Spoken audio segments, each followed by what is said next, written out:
खबरों के बाद आगे बढ़ते हैं। इस वक्त की बड़ी खबर आपको बता दें यूपी के मेरठ से, जहां पर एक संदिग्ध को एनआईए ने गिरफ्तार किया है। नईम नाम के शख्स को गिरफ्तार किया गया है। नईम को कई दिनों से तलाश कर रही थी एनआईए की टीम। नईम पर संदिग्ध गतिविधियों में शामिल होने का आरोप है। तो इस वक्त की बड़ी खबर, नईम नाम के शख्स को गिरफ्तार किया गया है। यूपी के मेरठ से एनआईए की टीम ने गिरफ्तार किया है। काफी दिनों से इसकी तलाश में भी थी एनआईए की टीम। रजनीश हमारे साथ जुड़ चुके हैं, सीधे उनका रुख करते हैं। रजनीश, पूरी जानकारी दीजिए नईम को लेकर। जी, आपको बताना चाहूंगा, नईम की काफी समय से तलाश हो रही थी। कुछ दिन पहले जब कहा जाए आतंकी संरक्षण को लेकर एक बड़ी छापेमार कार्रवाई पश्चिमी उत्तर प्रदेश में हुई थी, तब भी नईम के घर पर दबिशें दी गई थी, लेकिन उस समय नईम एनआईए की टीम के हाथ नहीं लगा था।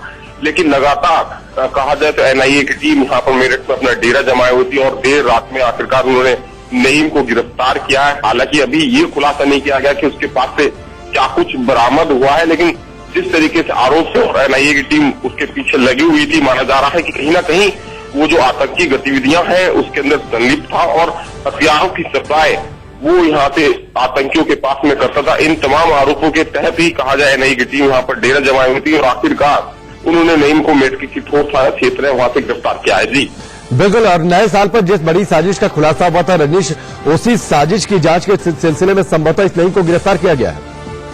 जी बिल्कुल, जिस दिन कहा जाए पूरी छापेमार कार्रवाई की गई थी, उस दिन नईम की तलाश के लिए यहाँ पर बकायदा एनआईए की टीम आई थी और छापेमारी कार्रवाई यहाँ पर की गई थी। तो आशंका जताई जा रही है कि संभवतः जो नईम है वो इसी आतंकी फेरबदल से जुड़ा हुआ है और इसी के चलते एनआईए की टीम लगातार उसके पीछे पड़ी हुई थी और आखिरकार उन्होंने से नईम को गिरफ्तार किया। क्योंकि जो यहाँ पर क्षेत्रवासियों से बात हुई थी तब ये बात भी सामने आई थी कि नईम पिछले 2 साल से लगभग गुड़गांव में अपने आप को बताता था, वहां पर वो बताता कि वो वेल्डिंग का काम करता है, लेकिन हकीकत क्या है वो शायद अब सामने आ पाए कि एनआईए की टीम उससे पूछताछ में जुटी हुई है। बकायदा यहाँ से दिल्ली लेकर एनआईए की टीम उसे जा रही है। तो कहीं ना कहीं एनआईए की कोशिश ये रहेगी कि नईम के साथ में जो भी तार जुड़े हुए हैं उन्हें खंगाला जा सके और सामने लाया जा सके कि आखिर ये चीजें कैसे चल रही हैं। जी इस पर यह भी आरोप है कि जो पाकिस्तान समर्थित आतंकवादी देश में घुसते थे या घुसपैठ करते थे या फिर आईएस के जो एजेंट होते थे उनको हथियार की सप्लाई करता था ये।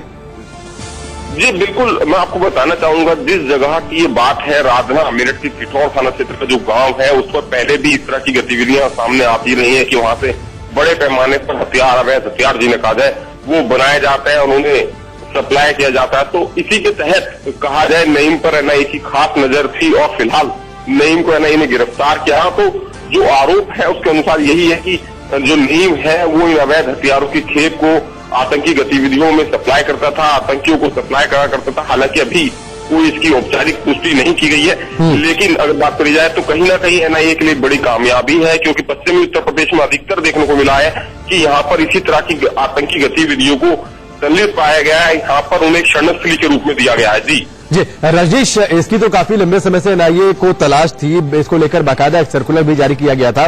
नईम को लेकर लीड कैसे मिली, कैसे एनआईए को सफलता मिली? जी, आपको बताना चाहूंगा कि पिछले 5 दिन से अगर बात करी जाए, एनआईए की टीम मेरठ में ही मौजूद है। लगातार नईम की तलाश में वो जुटी हुई थी और रात में कोई सटीक सूचना मिली है, उसके आधार पर ही एनआईए की टीम ने अचानक छापा मारा है। मेरठ के किठौर थाना क्षेत्र में आपुर रोड है, जहाँ पर एक फार्म हाउस बनाया जाता है, उसके पास से नईम को गिरफ्तार किया गया है। तो कहीं ना कहीं एनआईए की टीम पूरे मामले को गंभीरता के साथ में ले रही थी और पूरी टीम मेरठ में मौजूद थी और सटीक सूचना का इंतजार कर रही थी कि कब वो सटीक सूचना है और वो नईम को पकड़ते हैं। जी चलिए, फिलहाल हमसे जुड़ने के लिए, पूरी जानकारी के लिए आपका बहुत बहुत शुक्रिया। नईम को कई दिनों से एनआईए की टीम तलाश कर रही थी, फिलहाल उसे मेरठ से पकड़ा गया है। अब उसे दिल्ली लेकर आ रही है एनआईए की टीम और यहां पर पूरी जांच आगे बढ़ाएगी, उससे पूछताछ आगे बढ़ाएगी।